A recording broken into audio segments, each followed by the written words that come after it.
It's been a long winter without the European Le Mans Series, but I'm pleased to say it is back with a bang this weekend at Le Castellet. A tweak in the schedule compared to 2017 sees us visit the south of France then in April before we move on to Monza in Italy, Spielberg in Austria at the Red Bull Ring, and rounds at Silverstone, Spa and Portimao, and some rather inclement conditions for the week leading up to race weekend for all of these teams who were involved in the prologue for the European Le Mans Series at the start of the week. I have to admit I only arrived here on Tuesday, but one man who's had to bear the weather throughout, and sometimes it's been hosing it down for days on end, Graham Goodwin of dailysportscar.com. Are you thoroughly dried out now?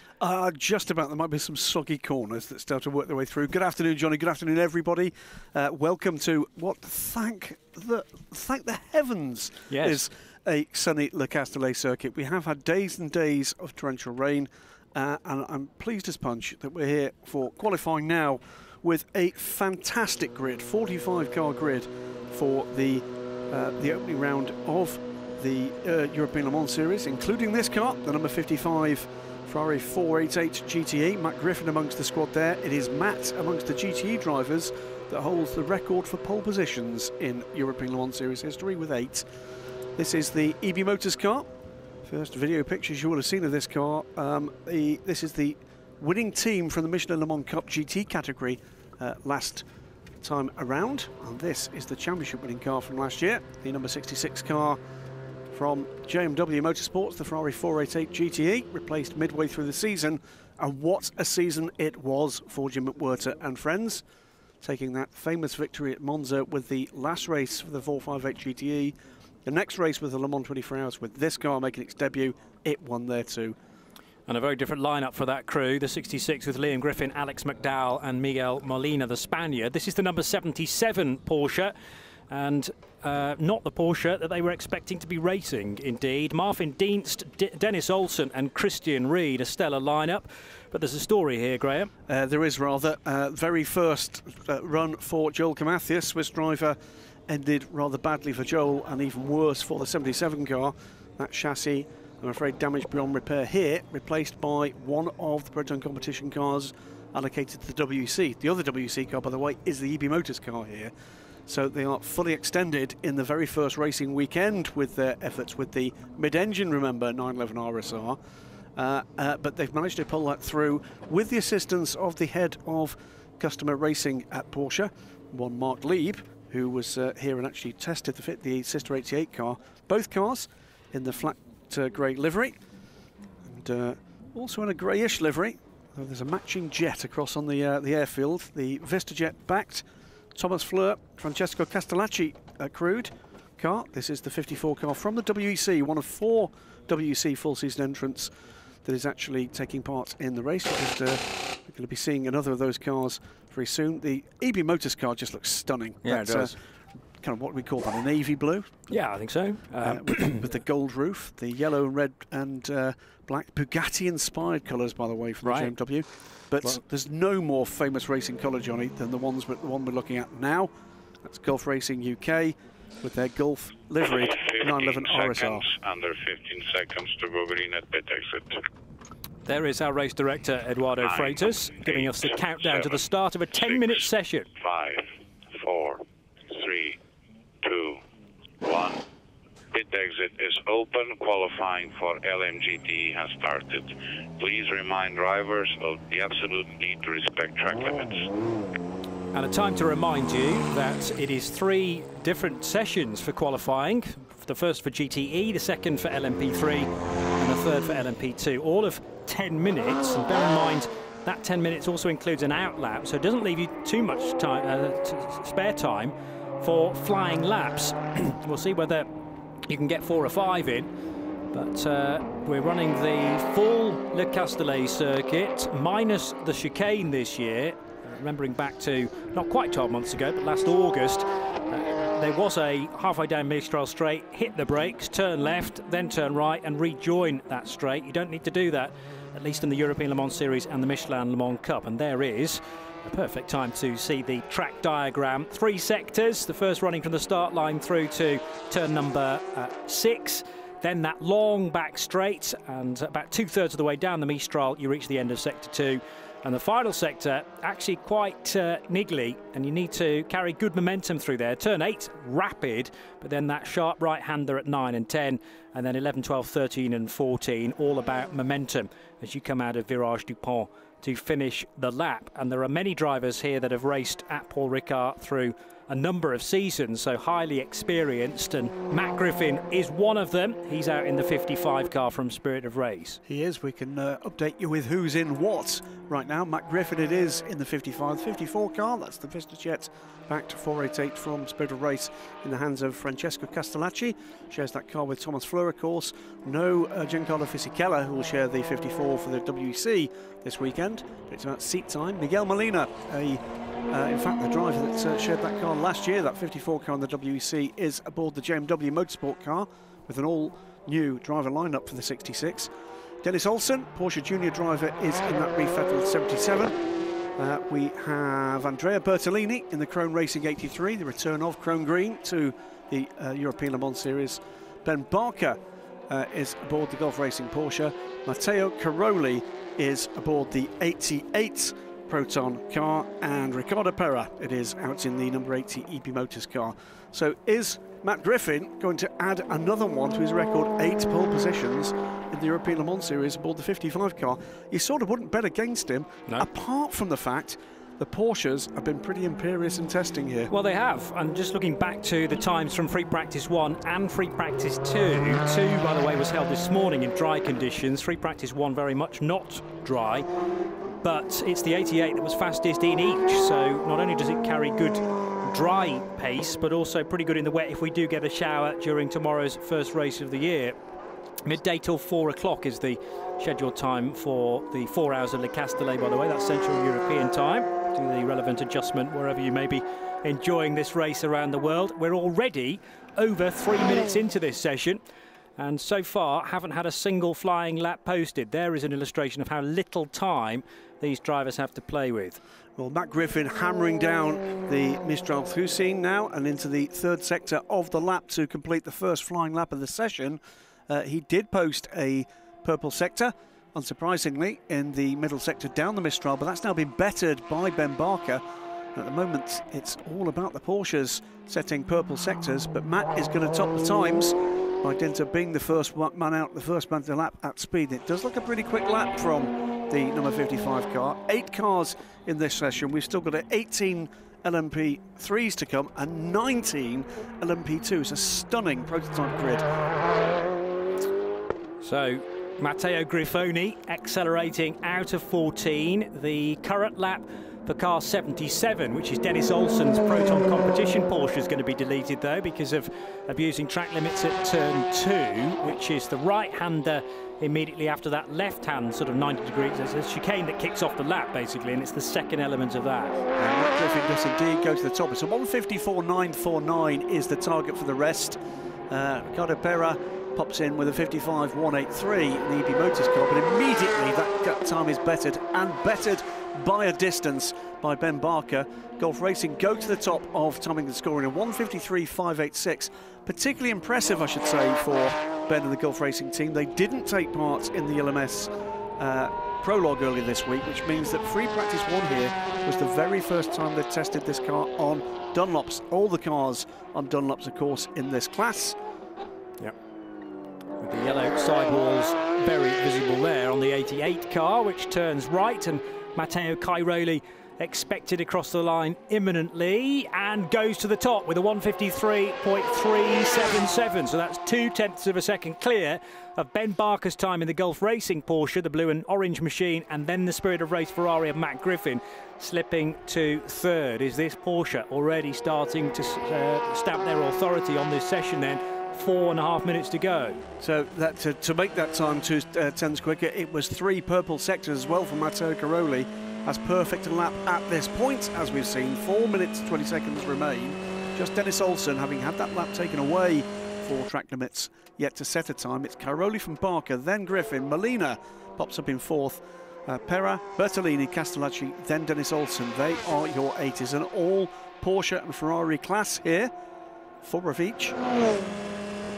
Doesn't have to be, but that's the way it's turned out for this year, and we'll wait to see whether anyone else joins the championship. As over the line to complete another lap goes Matt Griffin, but doesn't improve. A 155.2 there for the Irishman.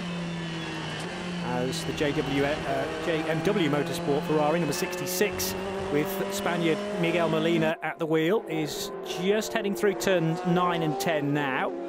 Over the line is the number 80 car of Ricardo Pera, and a 155.183 to try and beat, and he's managed it. 155 for Pera, a 155.1, and also improving on that lap, Andrea Bertolini for Krone Racing in the green Ferrari, number 83. So Andrea has hustled that car up to 5th fastest. Cairoli finding time again here. Purple sectors 1 and 2. Yep, Molina just edges ahead of Matt Griffin, so the top Ferraris swap positions that time around. JMW up to 3rd, but you're right, it's going to be blitzed by Matteo Cairoli's best time. He doesn't improve though, 2 purple sectors, and then fails to improve on the 3rd sector. 77. Went off the track, that's why. Oh dear. Big spin, that's him, isn't it? That's the 80, isn't it? It is the 80, yes. Beg your pardon. So that's the EB Motors car of Ricardo Pera, and Matteo Cairoli didn't go off the track, so we don't need to enter that into the diary again, because it's very, very rare to see the Italian make a mistake. A 50.7 still pretty rapid, but it isn't a purple sector time. It isn't. A further lap, by the way, lost for Dennis Olsen. That's 2 laps lost to track limits, so he's still nailed to the bottom of timing and scoring at the moment. 3.4 seconds off the pole time. The Chrome car coming round, Andrea Bertolini on qualifying duty for the number 83 car, and he's what, 1.7 seconds off the pole position time at the moment, provisional pole, but just a couple of tenths back from Matt Griffin, so there's time to be made up here. This won't be done, I don't think, on this lap though. It's Cairoli for Proton, Barker for Gulf Racing. 0.2 of a second separate the two 911s, the new mid-engine cars. The 86 car is now going to have its 4th lap deleted, again for track issues, problem at turn 2. So 86 is Ben Barker's car indeed. Doesn't affect how they sit at the top of the times, as Molina goes through to improve again, a 154.562, which puts the 66 JMW Motorsport Ferrari 3rd, and the Krone Racing machine of Bertolini is now 4th. Look at the gap though between the top Porsches and the top Ferraris. It's around 9/10 of a second between the 2nd place car. Gulf Racing car has now pitted, by the way, but it's over a second to the Proton time. A couple of the Ferrari drivers telling me they didn't think they had a prayer against these Porsches here, and it does look a little bit like that on single lap pace, doesn't it? So far, yes, although the number 77 Porsche still hasn't put in a lap good enough to get it off the bottom of the timing and scoring. A 156.7 now for Dennis Olsen. It's now or never for Dennis Olsen. This is the final lap of the race. That's final lap of the qualifying session, though, for him. 36 seconds to go. Top 2 cars, the 88 and the 86, both pit. 153.377 looks pretty imperious. And Dennis Olsen, I'm afraid, now is just in a battle to get the best possible banker he can. Just needs to keep it neat and tidy, and even that will get you off the bottom, I'm sure. Francesco Castellacci in the 54 Ferrari, just coming into the right-hander towards the start of the lap. That's laps 3, 4 and 5 that are hurled at you in quick succession. So Francesco's managed to eke out an extra lap in this session, but now the clock is at 0, so the checkered flag is being displayed. Bear in mind, 2 Porsches at the top of the times are no longer running. They're in the pit lane, as Molina finds a bit more speed in the middle sector for JMW Motorsport, and that is the highest placed car on the charts, still on the track. Bertolini's 4th fastest. Who else might improve? Well, Ricardo Pera's now seen the checkered flag for EB Motors, so it's going to be no better than 6th place for the champions from last year in the Michelin Le Mans Cup. Spirit of Race and Francesco Castellacci still pedalling very quickly and managed to do a personal best through Sector 1. What about Dennis Olsen? Not lighting up the timing screen, but goes across the line and, well, makes a decent job of things there. 4th place for the Norwegian driver, having pushed very hard early on. Probably used the best of his Dunlop tyres, and the problem is those really good laps were deleted because of going off the track too much. doesn't improve on that lap, and that, I'm afraid, spoils a Ferrari second row. So it's 3 Porsches in the top 4 now, and looks to me like Francesco Castellacci will complete the lap. Yep. Is this going to be anything close to an improvement? 155.8 is the best so far. He does improve, but barely. 155.7. So it's 2.4 seconds separates the 8. That's a mighty gap. We're not used to seeing those kind of gaps, are we? It's with the exception of the EB Motors car, which had its woes in that session. Yeah. It's been a Porsche-dominated session there, and you have to ask yourself, if Dennis Olsen hadn't had those track limit violations, where would that car have ended up? Well, it's a 154.8 for the Norwegian by the end of the session. That 77 Proton competition Porsche then manages to get onto the second row of GTE for the opening European Le Mans Series race, but it is a pole position for the sister car at Proton competition, Matteo Cairoli, getting faster and faster and eventually finding a 153.377. He himself had a lap deleted though, so track limits, as they always seem to be here at the Castellet, a going concern and something that both the race director and the drivers will have to stay on top of. Congratulations to Ben Barker as well, who bagged second place in the category. But let's see if we can grab a word with someone from Proton competition now down in the pit lane, joining Charlie George. Yeah, and with the man himself, Matteo Cairoli, congratulations. That was a very convincing lap. The Porsche is looking dominant over the Ferrari so far. Yeah, actually, yeah, the car was great to drive. I mean, I was wondering a bit about my condition, personal condition, because I'm not feeling super well. I'm quite sick. So that's good to be on pole, even if I'm not 100% well with myself. But yeah, the car was great to drive. We are doing a fantastic job so far over the week. And yeah, actually, I just cannot thank enough the team for a great job on the car. And yeah, let's hope to continue on this direction. We hope you feel better tomorrow. Congratulations. Thank you. Well, that'll go a long way to improving his mood mentally, certainly. And I'm not sure the nature of Matteo Cairoli's illness.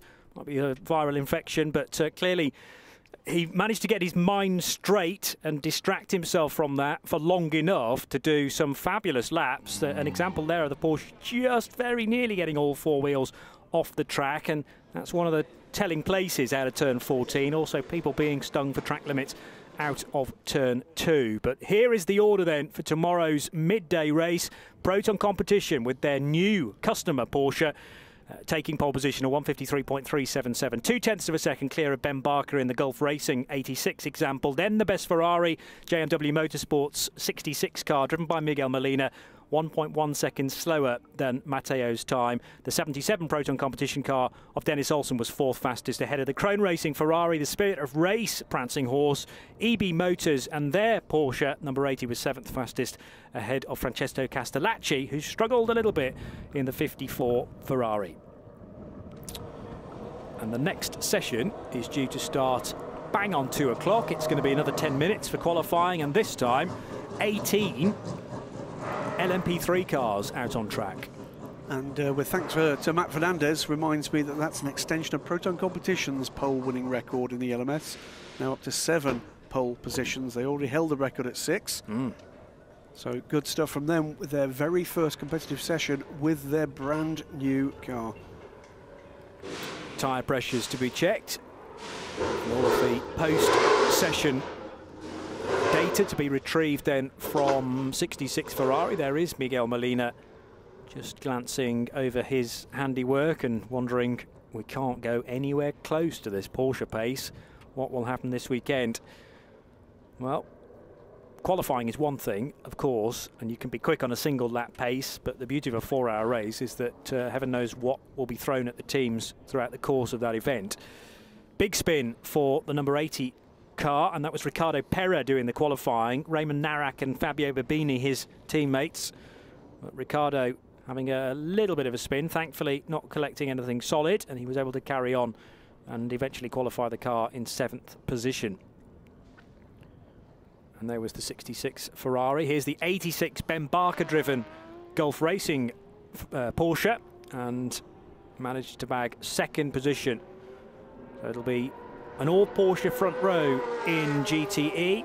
very, very fast part of the track, the main straight, and then almost exactly parallel to that, around the back of the paddock, is the Mistral straight. No need to slow and to turn left and right this year. It is foot to the boards all the way up towards Seine Corner. A daunting right-hander at turn 8. We're here at Paul Ricard at the Castellet, about 40 kilometres east of Marseille, for the opening round of the European Le Mans Series.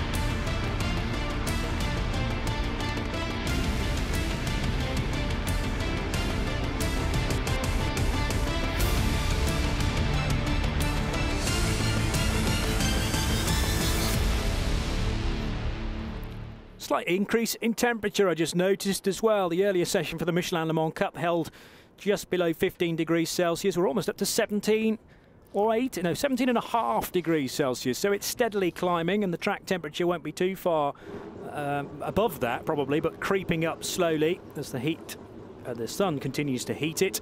And now a chance to have a look at a splendid LMP3 grid once again. The AT Racing example, the first for us to clap our eyes upon. That's car number 9. That's the number 15 car. This is one of the new liveries for RLRM Sports. John Farano joined this year by Joop van Utet. And Rob Garofel making his comeback to the ELMS. That's one of the Kyrgios Nielsen cars. Yeah, so Kyrgios Nielsen, a busy weekend with a couple of cars being run in the Michelin Le Mans Cup as well. Here's the 360 Racing Ligier.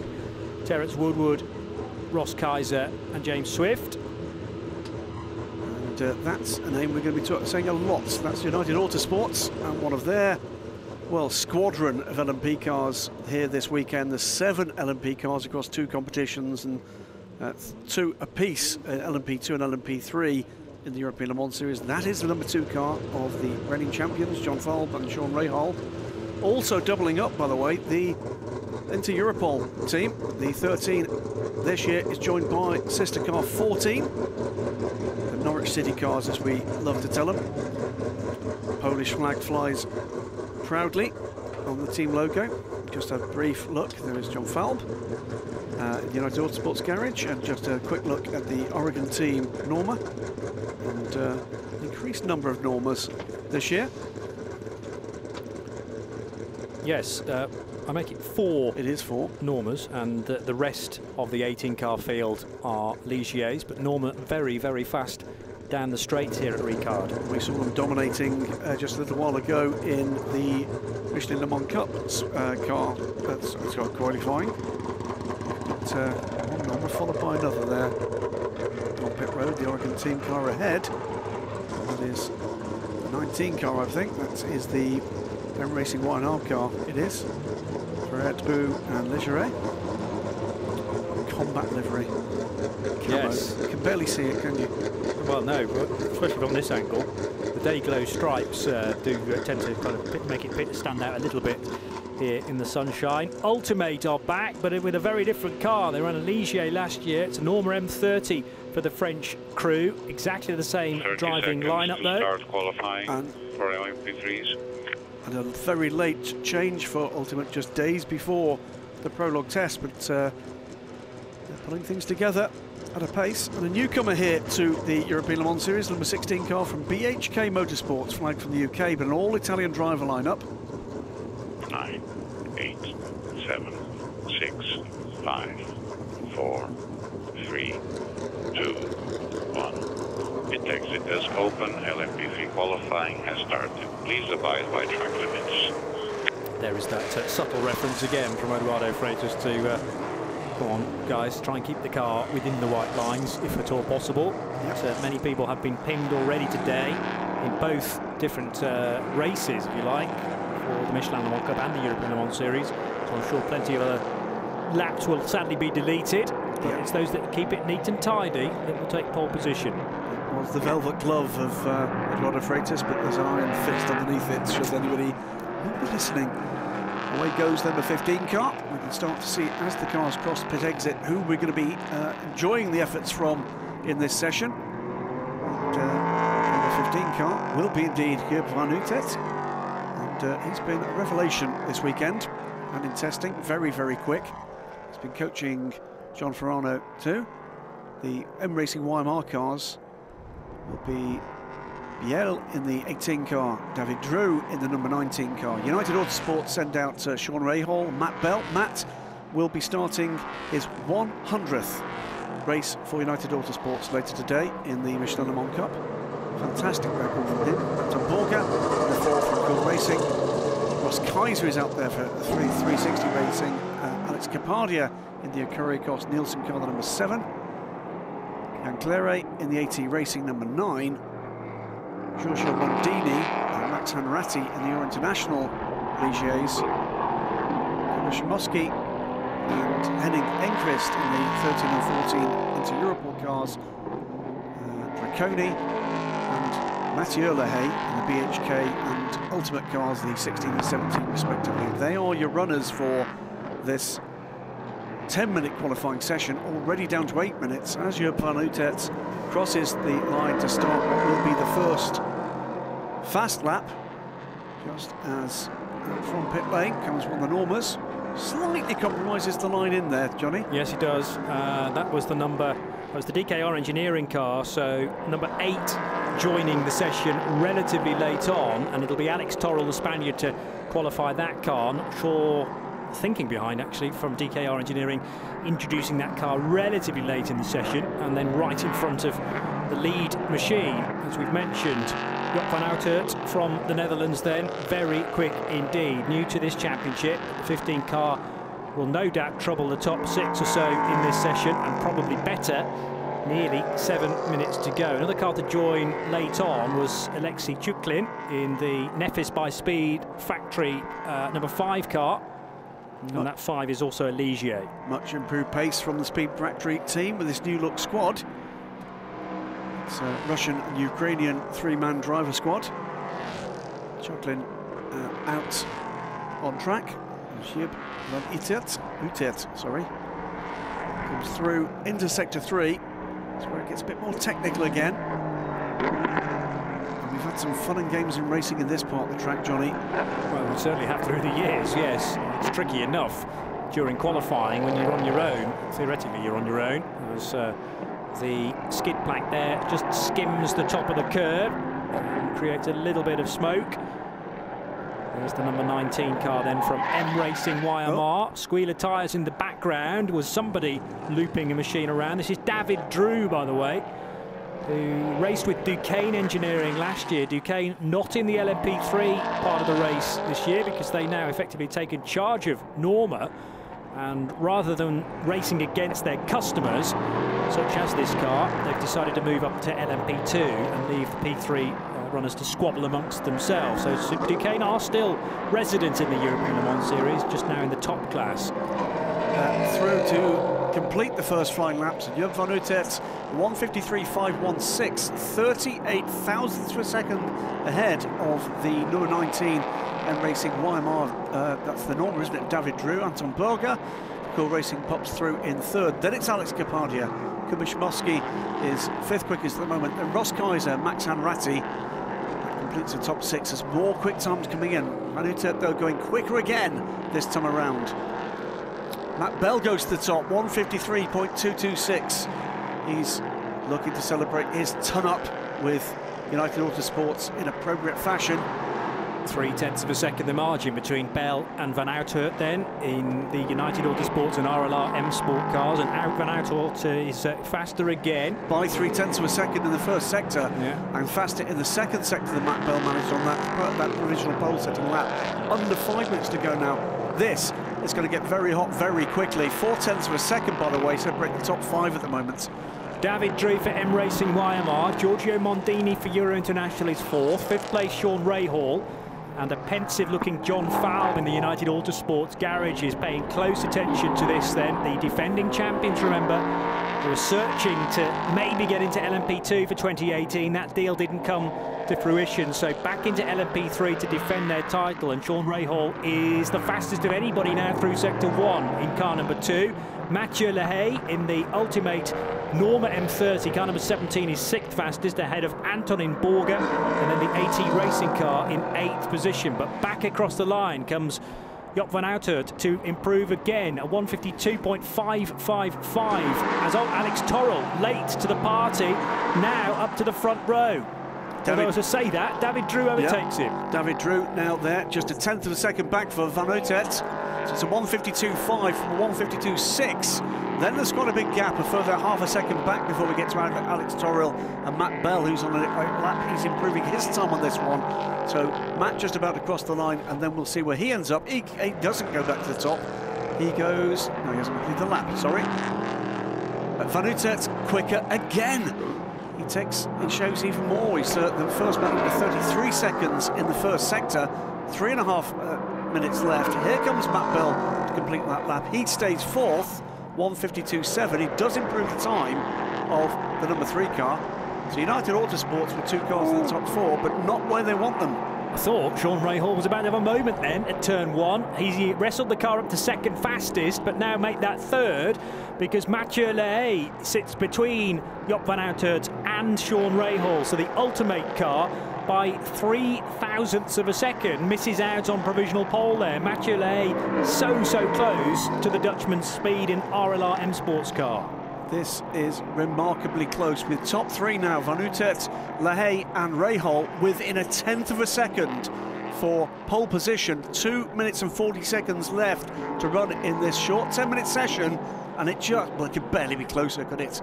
0.003 of a second is incredibly close. We're talking inches probably if you measure the 2 cars side by side, and it's only 66 thousandths of a second further back to Sean Rahal's effort. Well, until just a moment or two ago, it was 1.5 tenths of top 5, but Van Uitert has gone quicker again, a 152.1 this time for him.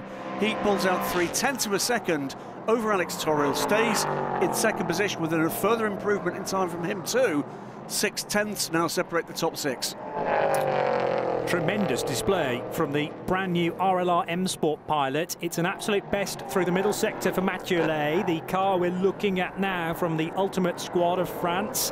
Remember, it's Jean-Baptiste, Mathieu Lehay and François Heriot, the 3 drivers, and they had some really good results last year. Be looking for, no doubt, a win early on in the season, if at all possible. And it seems they've got the chassis they need this weekend with all these long straights, Ricard. The M30 is going to take some beating. This is looking like a good lap from Lehay. Can he nick this? A minute and a half to go. He was up by the second sector. He goes top, and he goes top by 26 thousandths of a second. Incredible. What a remarkable qualifying session this is, Johnny. So now we have Norma top, Ligier down to second, Alex Torrell in his DKR Engineering Norma third, and the United Autosports Ligier, Sean Rahal, in fourth. So a very nice mixture of the 2 chassis in the top 4. Under a minute to go then.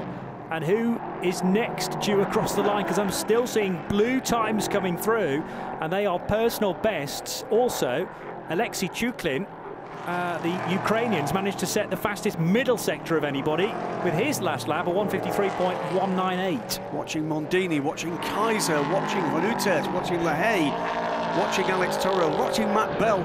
All these men could take this right at the death here. So trying to work out who is next due across the line of the front runners. David Drew's not very far away, just heading into Virage du Pont now. Here comes the number 19 M Racing YMR Norma then, and Drew to third fastest, a 152.344. So Alex Torrell down a spot, likewise Sean Rahal, but it's Mathieu Lehay who's faster than anybody through the middle sector on this lap. We've now got a checkered flag, by the way.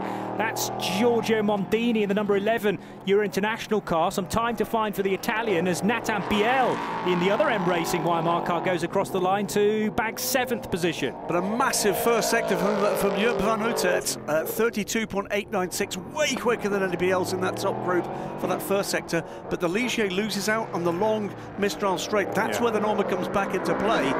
But the gaps are so tiny, anything can happen. Mathieu Lehay, I'm sure, was coming out of turn 14. Over the line he goes, a 151.991. That's the best lap of the session so far. And that means 0.1 of a second is the gap then between this car, the provisional pole sitter, And this car of Joop van Uitert from the Netherlands, running for British crew RLR M Sport, loads of curb there, and he's run off the road. He's gone off the road. I don't think that one's going to count, but he was right on the money until that point. But watch David Drew as well, because he's very, very quick indeed. Much quicker, in fact, in the first two sectors than Mathieu Lehay was on that pole-setting lap. David Drew just needs to hold it together in this third sector. 151.991 is the time to beat, set by Mathieu Lehay from Ultimate. And their brand new car, a late switch, remember. Here comes Joop. And we don't expect an improvement from... Oh, no, he does. He does. Now, is he going to keep that lap? Because we did see the car, we think, with track limits. Yeah. A bit of a suspicion. Let's call it as we see it, but the current lap, or the last lap for car 15, is under investigation. That may only go one way. Alex Torrell just edges out, gets up to third position, but David Drew still to come home. I think this could be a pole-setting lap. It is! It is! 151.930, 45 thousandths of a second. And we're under a tenth of a second for the top three. David Drew snatching it late on. We didn't see all of his lap, but we can only assume it was within the white lines. Joop van Uitert's lap, though, is certainly under investigation. At the moment, he sits second. Mathieu Lehay may be about to inherit second position, but the 17 car third fastest in that session. But you're talking margins of 400ths of a second, 200ths of a second further back, then a tenth or near enough 2 tenths to Alex Torrell in the DKR engineering machine. That's another Norma, car number 8, making the step up, remember, from the Michelin Le Mans Cup. Both Alex Torrell and his Belgian teammate Jean Gloria. Sean Rahal for United Autosports. Well, you get the feeling United Autosports got a bit of a job on their hands here to try and defend their title, because there are so many strong cars in the LMP3 ranks this year. But Sean Rahal finishes 5th fastest ahead of Matt Bell in the sister car 6th. Then Ross Kaiser for 360 Racing 7th fastest. Giorgio Mondini, we caught a glimpse of him during the session, setting his best time of the session on that final tour. The number 11 car 8th fastest, 9th fastest for Nathan Biel, and 10th quickest for the Nefis by Speed factory car of Alexei Chuklin. No change between second and third just yet, but we haven't had a decision made as to whether that was a track limits problem or just an honest mistake from Joop van Uitert. Well, we'll wait and see, because that is the only Ligier in the top 4 at the moment. I think he would stay in the top 4 even if he lost that lap, because outside the top 4 we've then got the United Autosports cars in line astern. I should say as well, in the top 9 cars, Van Uitert, the only debuting driver. All the rest of them have plenty of LMP3 experience. That was some session, Johnny. It kind of carried on from last year, didn't it? And we had so many different names at the top of the charts at any one moment. 151.930, though, looks to be enough for David Drew and for Ivan Muller's team, M Racing-YMR. Second fastest was the RLR M Sport car of Joop van Uitert, 45 thousandths of a second. That's all slower than the 19. And third fastest was the number 17 crew of Ultimate. And just outside the top 10, AT Racing in their number 9 car was 11th fastest, ahead of a couple of Inter-Europel competition cars from Poland, the 13 out-qualifying the 14. 13th fastest was the Acuria Koss Nielsen machine, number 7, and 14th fastest, the Cool Racing car from Switzerland, car number 4. But the timing screen has already been adjusted to welcome 19 LMP2 cars out onto the brand new asphalt here at Le Castellet. And if you thought the LMP3 session was good, this could be even better. The European Le Mans Series in rude health for 2018. 40 plus cars are here this weekend. By far one of the best grids in European Le Mans Series history. And we're set for an historic year, I would say. Well, you're about to see in this 10 minutes of qualifying 11,400 of Repton in Derbyshire's best horses employed. Gibson Engineering with this fantastic 4.2 litre V8, which is the spec engine for the new for 2017 LMP2 formula, and it was told by one of the Gibson guys just over lunch that they've now passed 700,000 kilometres with those engines in, what is that, just about a year and a half since the thing tested for the first time in August 2016, if I remember correctly. Astonishing, fabulous sounding thing, and boy does it make these things go quickly. But you're right, Johnny, 19 of these cars here. That is a massive grid of LMP2 cars, barely matched anywhere else other than Le Mans 24 Hours. A variety of chassis as well, although admittedly in the modern era of LMP2 it is restricted to 4 different options basically. We have 3 of them represented: Orica 07, the Ligier JSP 217 and the latest spec of Dallara, the P217. There's also an Alpine 470, a guest entry by virtue of the fact that it was in the area. It was here for a World Endurance Championship prologue, so why not stay on for an extra race? And welcome back to the European Le Mans Series, former double champions Signatech Alpine Matmut. Their car is labelled as an Alpine, but it's very much a Ligier underneath.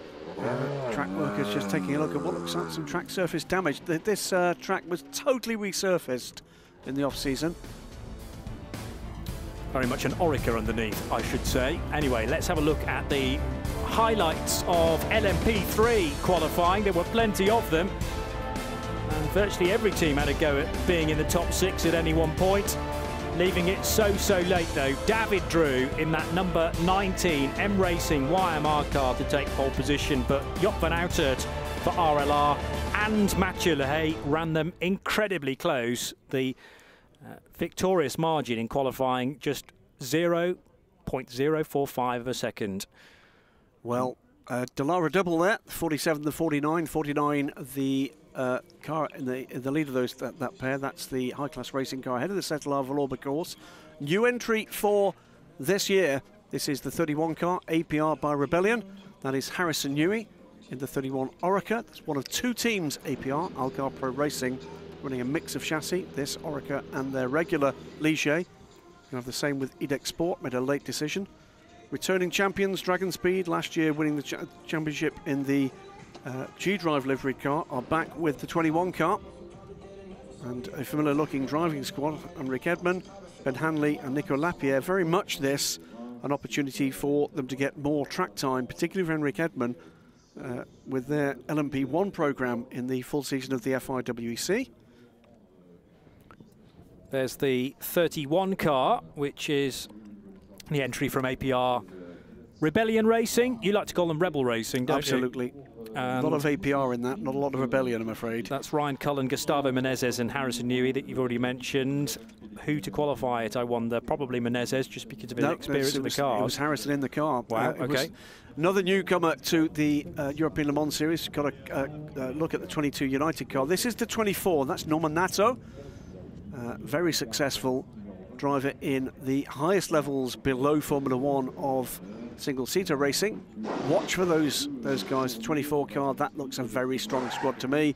32 car, Will Owen, Hugo de Sadeleer and Wayne Boyd. It will be Hugo de Sadeleer.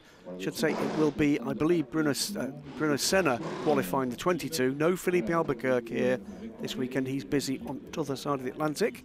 Although was here at the start of the week, because I saw him as I picked up my hire car, he was dropping his off, and strange to see Philippe Albuquerque in the Volkswagen Polo, but I suppose, you know, everyone has to drive them sometimes. Very good cars. AVF by Adrian Valles are brand new from single-seater racing, things like the Renault World Series, Formula Renault indeed as well. Adrian here with his single-seater team, so a double-pronged attack on the weekend. And they're here with a former single-seater driver, Enrique Chaves from Portugal. Well, both of them, in fact, Tereshchenko, the other driver, also. They've replaced that rear bodywork, haven't they? They have been quickest all week in an LMP2 car. That 30 car, by the way, as we look at the 39 Graf Racing Orica, that 30 car is the chassis that won the race here last year in the hands of SMP Racing. SMP with a brand new Dallara this year. But AVF seem to have unlocked the secrets of LMP2 pretty darn quickly. The second Graf car in unfamiliar colours for them, but familiar colours for us. That's one of 2 G-Drive liveried cars here. The other one in the hands of TDS Racing.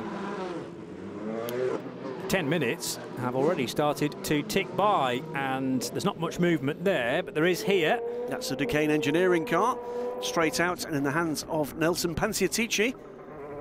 Another newcomer, by the way, the Duquesne Engineering squad in that 29 car. And as Johnny said earlier in the broadcast, switching to LMP2, it's always part of the plan, but also they will no longer compete in LMP3. They don't want to compete against their Norma customers. They're now in control of that operation. Very handsome looking car. That Duquesne Engineering livery really suits the LMP2 car, Johnny. I like it, yeah, very much suiting the Orica 07 that Duquesne have brought this weekend. And Nelson Pantiatici is a rapid prototype driver, so let's find out how he does in this session. We have Henrik Hedman yet to join the session, and probably not trouble to. for the 22 car. That is the car in the hands of Bruno Senna. The car has stopped at turn 2. Something's gone wrong there. Electrical. Is he going to do a control lock delete and get that car back? Or can we see what happened here? I think he's just ground to a halt, you know. Yeah, no spin, just very slow indeed. This car runs on Dunlop tyres with the yellow sidewalls and the yellow flag, and now being displayed at turn 2. He's not on the track, Bruno Senna, so done a good job to stay off. Now, is that him moving again, having cycled the car through? It's still not very happy though, because nowhere near up to full speed. Meanwhile, the two Algarve Pro Racing cars are unleashed, 25 and 31. Let's give it a bit of a flavour so that he is just pulled right off and staying right out of the way. Bruno Senna trying to get the car back safely, keep it out of the way of cars on their opening laps. It's going to be Ben Hanley in the number 21 Dragon Speed car. Bruno Senna we can see there in the Trouble 22. Will Stevens, a new addition to Panis Barthez this year in the 23. Norman Nato we saw aboard the Racing Engineering number 24. Alexander Imperatori making a one-off appearance for the 26 TDS run G-Drive Racing squad. That will be from here on in. Jean-Eric Verne, who's busy on Formula E duties. Patrice Lafargue, I believe it is, in the 27 Edex Sport Ligier. Paul Chatin is aboard the Edex Sport Orica. Chavez we've seen aboard the AVF car. It is Harrison Newey in the APR Rebellion car. Hugo de Sadelier in the second United Autosports Ligier 32. Mathieu Vazevier, the TDS Racing 33, another guesting car from the World Endurance Championships. Igor Aruchev in the SMP Racing Dallara 35. Andre de Grau in the Signatec Alpine 36. Tristan Gomondy, another new addition to the Grass squad in the 39 car. Enzo Gibert in the 40 G-Drive Racing car run by Graf Racing. Andrea Bellicchi will be in the 47 Cetelin Varoba Corsa car, and it's Anders Fjordbach in the High Class Racing 49. It takes a long time to read that list. Certainly longer than last year, where we had 11 or 12 cars, which was still a good number, but we've near enough doubled that for 2018. Admittedly, some of those are guest cars, probably here for just the Paul Ricard round. Bruno Senna doing a very good job to try and nurse that car back around to the pit lane. He's made it about halfway down the Mistral straight and staying glued to the white line to driver's left. All the quicker cars were shooting by to driver's right, and I'm sure team managers, engineers are on the radios to the various drivers saying, do not go left on the Mistral. There is a slow car there. It'll be covered by white flags, I'm sure, by the local marshals as well. So Ben Hanley now onto a fast lap, and here comes the number 19 car that, sorry, beg your pardon, the Duquesne car is 29, and it was the first to be released from the pits, so straight to the top goes Nelson Pantiatici. And a red flag. It is going to be a red flag for the car 22. Just had a brief look at the pit lane marshals wielding a piece of bodywork 13M. That's one of the LMP cars from into Europol. Friday the 13th yesterday, of course, and it's not been a very lucky start to the session from Bruno Senna, or for Bruno Senna rather. So well, 6 minutes left in the session. We only have actually 3 times set, Johnny. Paul Chatin, therefore, is top of the tree in the 28 Edex Sport Orica from Anders Fjordbach with a 1:43.717. And unlike a red flag in a race, those times will still count in the second part of the session, by the way. When you get a red flag in a race, that effectively becomes null and void. You grid the cars up again and you go for a second attempt at the race. But those times that have been set by Paul Chatin, Anders Fjordbach and Nelson Pantiatici will be carried over into the second part of the session, which will last 5 minutes and 58 seconds. Fingers crossed we get through the second part without another stoppage, but thankfully no damaged cars to report. It's merely that Bruno Senna has ground to a complete halt now for United Autosports. They've tried to do a fix on the fly with Bruno Senna radioing back, I'm sure, getting advice from the team from the wall. This car will have done a significant amount of mileage already in wet weather conditions. Now in the dry it's hit a snag. Maybe all the wet weather has created an electrical issue. Well, this is going to cause us to have a very fast and very furious last 6 minutes of this session when we get back to green flag racing, which green flag running rather, which I'm sure we will reasonably quickly. Marshall's here always very effective in getting the cars back. Lots of wide open space they've got. That is, was that the 22? Yeah, he's back. Bruno's made it back to the pit lane now. And that, as far as we know, was the reason for this stoppage. I think I can give you the... Thinking where Bruno was, he was over to the right-hand side, wasn't he, at the end of the Mistral Straight. Is he the only car that's in trouble? Possibly not. Now, he would have had to cross the track, of course, to get back to pit lane. Yes. And if he's not able to do that at any kind of speed, maybe that's what race director Eduardo Freitas was concerned about. The nose of the car, number 22, is going to be removed now by the United Autosports guys, just as soon as it's been released with that hand tool. It's not the bodywork they're concerned about, though. It's something that's beneath. Keep an eye on that one. So Paul-Luc Chatin, by the way, is not stationary up the track. If you're watching live timing, a bit of a glitch there showing that would be the case. Were they looking for the big red reset button underneath the front of the axle there? Turn it off, turn it on again. I think there's an element of that. There's no approach at all to the engine bay, nope. So I don't think there's a question about drivetrain or how the engine is running. It's purely maybe an ECU problem or that sort of thing, anyway. So I'm sure will now be a thoroughly pumped up Bruno Senna. Yes. I get the feeling as well that United Autosports have encountered a problem like this before, so they know exactly how to attack it, how to approach it, and let's hope that that's now solved. Chat at the end of pit lane between one of the SMP Racing guys and one of the pit lane officials, the fabulous new for this year fire suits. So, on the series Facebook page, if you like really handsome guys in their 50s in a race suit, you're going to be disappointed because it was me doing a pit lane walk for the ELMS prologue, but you do get a chance to see all the cars in all their glory. I thought that suit fitted very snugly. Too snugly. Maybe. But yeah, great opportunity to walk with the DSC guys up the pit lane, down the pit lane to see the various cars that are here for European Le Mans Series action. It's a jam-packed paddock this weekend with Michelin Le Mans Cup and Formula Renault Euro Cup in action, with a couple of races to kick off their season here in France. And the red flag still being displayed. There is quite a queue of cars now at the end of the pit lane, eager to get involved, and the session's going to resume in less than 30 seconds time. That will be simply a matter of getting all the cars back into pit lane rather than have cars out on track when the session goes green. So we are about to get back to green flag running in around 10 seconds time.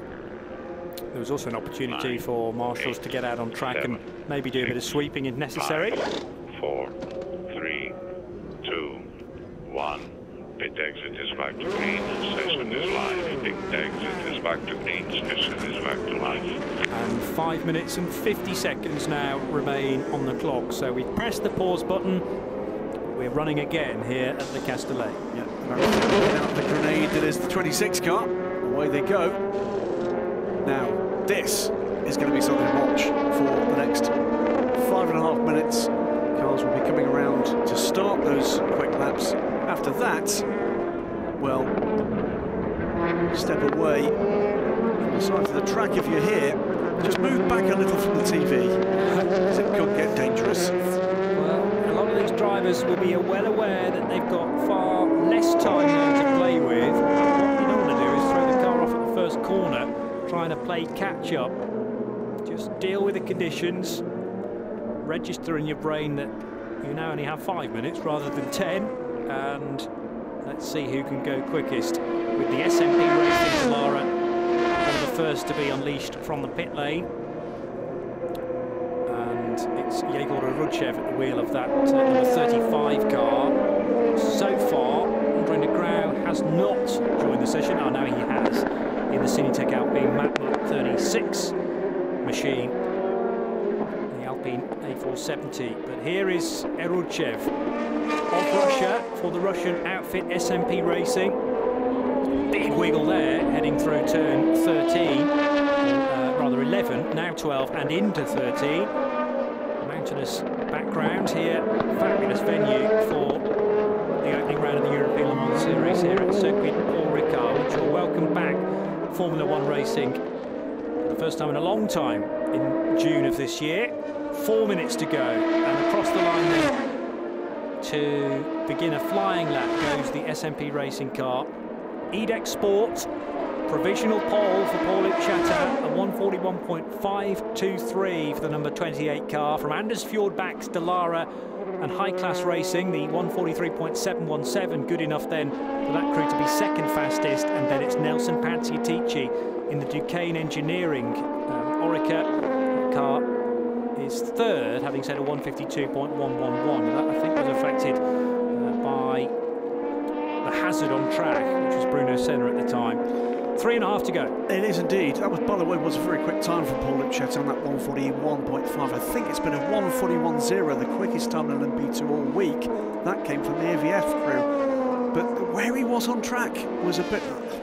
I'd need some convincing that it was around when the red flag came out and he crossed that line. We'll wait and see what happens. Clearly, just 3 minutes to go. It's going to be a couple of fast laps from everybody here that can actually get out there and throw themselves around this. The Castellet circuit, the Circuit de Paul Ricard, looking fantastic. That really dark grey of this completely resurfaced circuit, and we're beginning to get very quick times indeed, all over the place.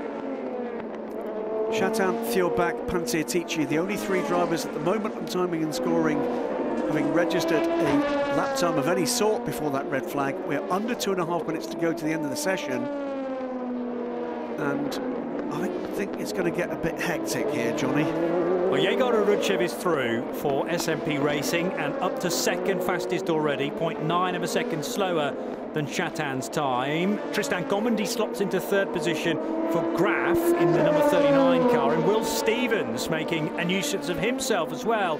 The new signing for Panes Barthez Competition over the winter period, and Will Stevens we knew was going to be quick. Harrison Newey now going second for APR Rebellion Racing as well. And Henrique Chaves of Portugal slotting in to fifth position in the number 30 car, the new AVF by Adrian Valles machine on 142.7. Good news there, by the way, for the Dallara runners is that his fastest sector for Chavez came in the second sector. No shortage of speed in a straight line from the Dallara there. So Chatin from Nato, from Newey, from Will Stevens is your top four now, because Norman Nato goes through 0.6 of a second back from that stunning time from Paul-Luc Chatin. So Edex Sport, Racing Engineering, APR Rebellion, and then Panis Barthez, the top four. And there is the 33 car of... now that's just moved because just qualified. It's Mathieu Vazevière, isn't it, for TDS Racing? And the number 49 car, has a problem with its door, we're hearing. So I hadn't spotted that, but the high-class racing car of Anders Fjordbach has one of its doors open on the right-hand side. It's improved time from Paul-Luc Chatin, whatever the issues. Just coming into the red flag, it's quicker this time. Edex Sport 141.194, 9/10 clear of Norman Nato. He's going quicker, just about everybody's going quicker than were last time, but that is a big gap. Edex Sport with their brand new Orica on, let's not forget, Michelin rubber for this car, because that's another factor here, is there is one heck of a tyre battle we're looking forward to in the 2018 European Le Mans Series. Yes, 5 runners on Michelin rubber this year. The Dragon Speed car that's changed over the winter period. Panes Barthez, together with the 2 Edex Sport cars and Duquesne Engineering's machine on Michelin rubber. Otherwise, everyone is on Dunlops. 8 seconds to go, and there is the Racing Engineering car of Spain. TDS Racing in the hands of Mathieu Vazevière, the 33 car. That car comes across the line, is the last across the line, 141.638. Sorry, 638, 4/10 of a second back for second place. Session over already now. We're under the checkered flag, going third quickest as the flag comes out. Comes Ben Hanley. Norman Nato does not improve. He stays fourth at the moment. Nelson Panciatici crosses the line. He's fifth at the moment. but going very quickly indeed is De Grauw in the Signatec Alpine, currently 8th, but quicker than anybody on this lap. Car off the road there was a United Autosports machine. There was also a loose bollard, I think, in the middle of the track, which had been collected by somebody. Waiting for Mathieu Vazevière to come across the line. The TDS Racing machine also due. So that is that car, the 33. Signatec Alpine crossed the line to see the checkered flag. So Andre De Grauw's session comes to a close. He's going to be no better than 8th place.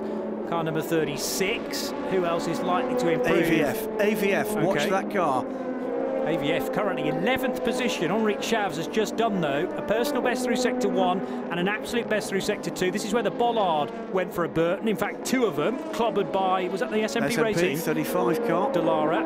Where is Chavez? And the last laps for cars 33 and 35 under investigation. There's a spinner at the final corner as well at Virage Dupont. I think that's the pole setter, or is it not? It's Patrice Lafargue.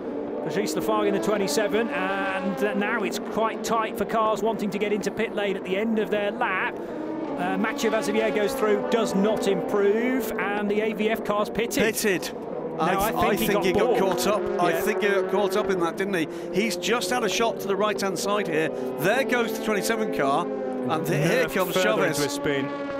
That's a real shame for Henrik Chavs, because we will never know whether Henrik was going to take pole position. But celebration down at EDEC Sport on the Michelin tyre, remember. There is Memo Rojas, defending champion, if you like, although with a different team for 2018. And Paul-Luc Chatin with 2 absolute bests, and Nicolas Menassier as well, with a huge grin on his face. It's fair to say it would have been a brave man to bet that EDEC Sport would take the first pole of the year, but congratulations to all involved. Memo Rojas, Paul-Luc Chatin, who did the lap, and Paul Lafargue, who'll do some of the driving tomorrow. And both Memo Rojas and Nick Menassier moving across a course from a title-winning year with Dragon Speed. Nick Menassier as the sporting director, Memo Rojas as one of the drivers involved there. First ever pole position for EDEC Sport in the European Le Mans Series. Second pole in the LMS for Paul-Luc Chatin. The last one he had was with Panis Barthez back in 2016. The 5th pole in the LMS for an Oreca 07 chassis, and the 2nd consecutive pole position in the LMS for Michelin tyres. Thanks very much for that, Matt Fernandez. Now, I'm not suggesting this is deliberate, but it was the 27 car, the sister car at EDEC Sport, that prevented AVF from taking pole position. So that, I sense, is going to be a little bit of a talking point amongst the teams this evening. 28, EDEC Sport takes pole position from TDS Racing and Dragon Speed. Let's get a word with the guys down at EDEC Sport now. Here's Memo Rojas with Charlie George. Yeah, they're elated down here with that fantastic lap. Gives you your first pole position in that brand new car. Oh, it's amazing. I cannot believe it. I mean, EDEC Sport, my hats off to the team. They literally received the car no more than a week ago. And, you know, it was short time to put the team together, to put the car together. And thanks to Dave, to Nick Minassian, to obviously Paul-Luc, who did an amazing quali lap, and Paul Lafargue, you know, this team is on a roll, and hopefully we can keep like this for the rest of the races. And it's your first race with the team this weekend, so I bet you're really looking forward to that now. Thank you very much. Cracking job from the guys at EDEC Sport then, and Nicolas Menassier and Memo Rojas kind of bringing the champion success over from G-Drive Racing straight into EDEC Sport, and Paul-Luc Chatin quickly getting a celebrative, a big hug there, well deserved from the team, Graham. Yeah, top 6 cars in that session were all Orecas, but that was an odd qualifying session. It certainly was. Red flag in the middle of it really did put the cat amongst the pigeons. That's kind of what we like, though. An unpredictable session for LMP2. LMP3 was cut and thrust throughout, and it's going to be a good GT battle tomorrow as well. Be sure to join us with Graham and Johnny Palmer. Bye for now.